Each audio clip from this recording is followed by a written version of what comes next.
I thank Ms. DiCarlo for her briefings. I now give the floor to Mr. Jeffrey Sachs. Mr. President, distinguished members of the Security Council, the issue before the Council today is not the character of the government of Venezuela. The issue is whether any member state, by force, coercion, or economic strangulation, has the right to determine Venezuela's political future or to exercise control over its affairs. This question goes directly to Article 2, Section 4 of the United Nations Charter, which prohibits the threat or use of force against the territorial integrity or political independence of any state. The Council must decide whether that prohibition is to be upheld or abandoned. Abandoning it would carry consequences of the gravest kind. Let me offer some background. Since 1947, the United States foreign policy has repeatedly employed force, covert action, and political manipulation to bring about regime change in other countries. This is a matter of carefully documented historical record. In her book, Covert Regime Change, political scientist Lindsay O'Rourke documents 70 attempted U.S. regime change operations between 1947 and 1989 alone. These practices did not end with the Cold War. Since 1989, major United States regime change operations undertaken without authorization by the Security Council have included, among the most consequential, Iraq 2003, Libya 2011, Syria beginning in 2011, Honduras 2009, Ukraine 2014, and Venezuela from 2002 onward. The methods employed are well established and well documented.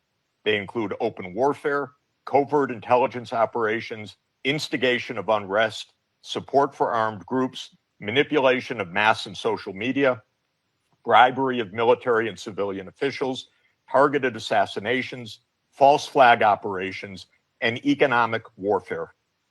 These measures are illegal under the UN Charter, and they typically result in ongoing violence, lethal conflict, political instability, and deep suffering of the civilian population. The recent U.S. record with respect to Venezuela is also clear. In April 2002, the U.S. knew of and approved an attempted coup against the government. In the 2010s, the United States funded civil society groups actively engaged in anti-government protests. When the government cracked down on the protests, the U.S. followed with a series of sanctions. In 2015, President Barack Obama declared Venezuela to be, and I quote, an unusual and extraordinary threat to the national security and foreign policy of the United States. In 2017, at a dinner with Latin American leaders on the margin of the UN General Assembly, President Trump openly discussed the option of the U.S. invading Venezuela to overthrow the government. During 2017 to 2020, the United States imposed sweeping sanctions on the state oil company PDVSA. Oil production fell by 75% from 2016 to 2020, and the real GDP per capita declined by 62%. The UN General Assembly has repeatedly voted overwhelmingly against such unilateral coercive measures. Under international law, only the Security Council has the authority to impose such measures. On the 23rd of January 2019, the United States unilaterally recognized Mr. Juan Guaido as interim president, and a few days later froze approximately $7 billion of Venezuelan sovereign assets held abroad and gave the designated authority over certain of these assets. These actions form part of a continuous U.S. regime change effort spanning more than 2 decades. In the past year, the United States has carried out bombing operations in 7 countries, none of which were authorized by the UN Security Council, and none of which were undertaken in lawful self-defense under the Charter. The targeted countries include Iran, Iraq, Nigeria, Somalia, Syria, Yemen, and now Venezuela.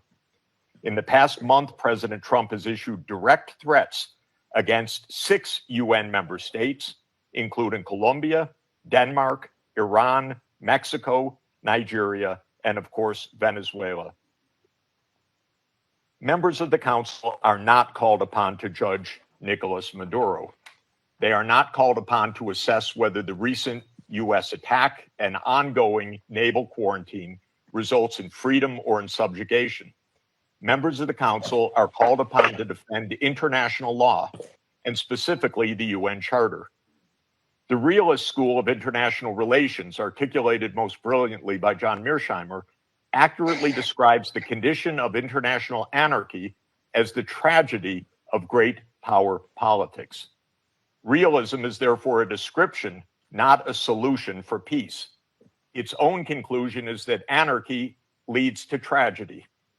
In the aftermath of World War I, the League of Nations was created to end the tragedy through the application of international law.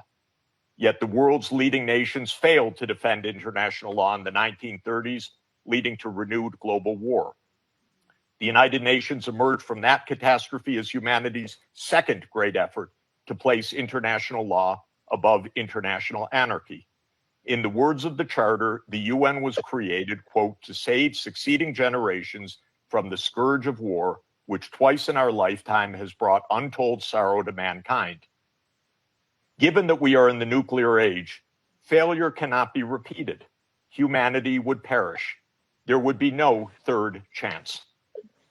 To fulfill its responsibilities under the Charter, the Security Council should immediately affirm the following actions. The United States shall immediately cease and desist from all explicit and implicit threats or use of force against Venezuela. The United States shall terminate its naval quarantine and all related coercive military measures undertaken in the absence of authorization by the UN Security Council. The United States shall immediately withdraw its military forces from within and along the perimeter of Venezuela, including intelligence, naval, air, and other forward deployed assets positioned for coercive purposes. Venezuela shall adhere to the UN Charter and to the human rights protected in the Universal Declaration of Human Rights. The Secretary General, I recommend, should immediately appoint a special envoy mandated to engage relevant Venezuelan and international stakeholders and to report back to the Security Council within 14 days with recommendations consistent with the Charter, and the Security Council should remain urgently seized of this matter. All member states should refrain from unilateral threats, coercive measures, or armed actions undertaken outside the authority of the UN Security Council. In closing, Mr. President and distinguished members of the Council, peace and the survival of humanity depend on whether the United Nations Charter remains a living instrument of international law or is allowed to wither into irrelevance. That is the choice before this Council today. Thank you very much.